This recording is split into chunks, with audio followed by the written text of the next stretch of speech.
Hey everyone, welcome to another episode of Quick Bites of AI, where we make complex AI stuff palatable for the beginners out there. Today, we're diving into a buzzword that's all the rage in the AI world these days. Transformers. No, not the robot kind, I'm afraid. Sorry, Optimus Prime fans. I'm talking about transformers in the artificial intelligence domain, specifically language processing. So, what exactly is a transformer? In the simplest terms, transformers are a type of neural network architecture that's particularly good with sequential data, like language.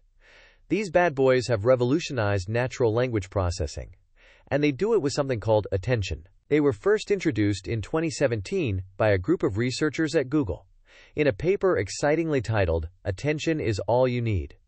Spoiler alert, they were kinda right. Before transformers, we had these models called RNNs and LSTMs, and, they're a bit like my memory, not always reliable over long distances. They tend to forget stuff when the sequence gets too long, like the lyrics to a song you haven't heard in years. Transformers, on the other hand, come loaded with this thing called the attention mechanism. It's like a superpower that allows them to focus on the important parts of the input data.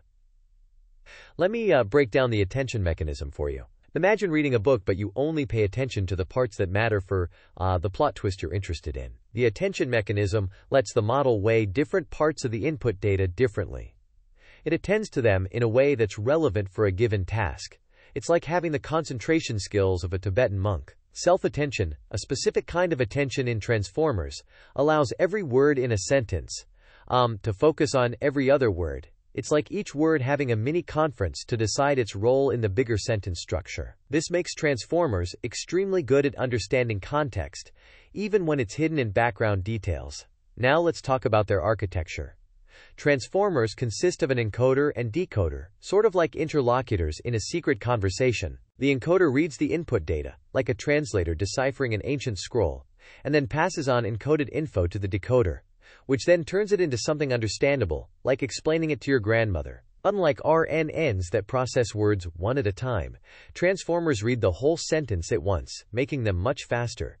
They're like speed readers, skimming through and understanding the text almost instantaneously. And, oh boy, the things transformers can do. They power tools like Google Translate, help writers sound smarter with Grammarly, and even create coherent and, dare I say, delightful chatbot conversations. ChatGPT, your trusty AI companion, also uses a variant of transformer architecture. Pretty cool, right? But, with great power comes great challenges. Transformers are computationally expensive. They're like me at a buffet. They consume a lot. However, this has prompted the creation of more efficient, lighter versions like DistilBERT, serving the same meal but at a lower cost. Researchers are constantly coming up with clever optimizations to fit these models in more devices, letting them run faster and economically. So, just to recap, transformers have changed the game in how machines understand and generate human language, thanks to their attention mechanism. They're powerful, adaptable, and evolving as we speak. The future might see transformers getting even more efficient, more integrated into everyday tech, perhaps making pie as well as eating it too. That's it for today on Quick Bites of AI. Thanks for sticking with me through this transformative journey. Next time you hear transformers aren't just for comic books anymore, you'll know exactly why. Until next time, keep your attention focused and your transformers optimized.